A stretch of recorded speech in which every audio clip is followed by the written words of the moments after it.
presented by Medley Gaurav। अरे बढ़न झट्टा भर दिन बैठले रहे छिन, काम ना छो तोरा, कहिया कम बेल तू जभी रूप तोरा देखबै छियो हम।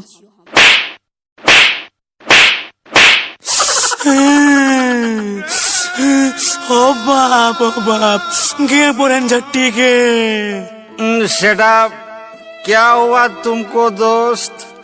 की बताइयो दोस्त तोरा कुलछनी के बेटी हरमजादी अखनो कमाबैल नहीं गेलिए, काम नहीं मिले, झाड़ू लाग मारने छे, मार के हालत खराब कर देने छे दोस्त, की बताइयो। अच्छा शांत रहो दोस्त, आज तोहर मूड हम ठीक करबो। केनो के अच्छा दारू आर पियल चलबे की? सही पकड़ा दोस्त। चल चल चल चल अब एक दारुए पी गैला के बाद ना मारे फट्ठा से अगर पुट्ठा फाड़ देबे, एखन बहुत बनै छै। चल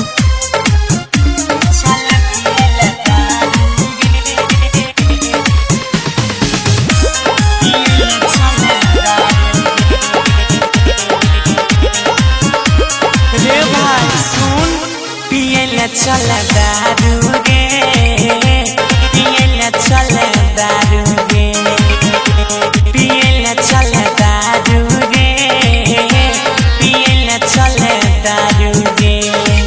घर में आई कोने झगड़ा भेलै, मारने छै मेहरारू गे, चल पियला दारू गे, पियला चल दारू गे, चल पियला दारू गे भैया, चल पियला दारू गे। बड़ी परेशान कर ले छै हमरा, बतेबै एकरा यार।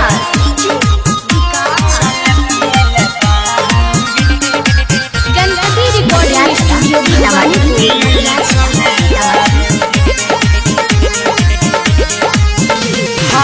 हमारे कमल का खाई के मोटा की उठा के दिल कोई चौकी पे पटकी, धोचिया जकर खाई छै ओकरे मारे छै भैया। हमारे कमल का खाई के मोटा की उठा के दिल कोई चौकी पे पटकी, लाज शरम नहीं लागल तनियो, झाड़ू से मारलकी झटकी झटकी। कहियो की तोरा,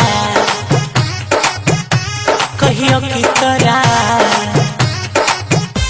कहियो की तोरा यारू रे, पियला चल दारू रे, चल पियला दारू रे भैया, पियला चल दारू रे। घर में आई कोने झगड़ा भेलै, मारने छै मेहरारू रे, चल पियला दारू रे, पियला चल दारू रे। चले एक नंबरा महुआ चल पियला दारू रे।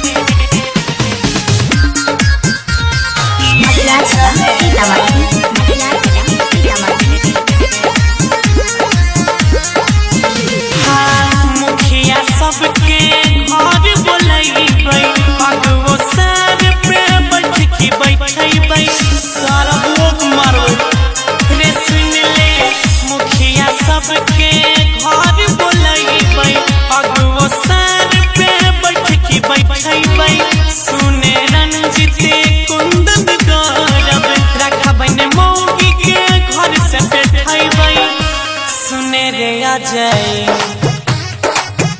सुने रे बादल, सुने रे अजय साधु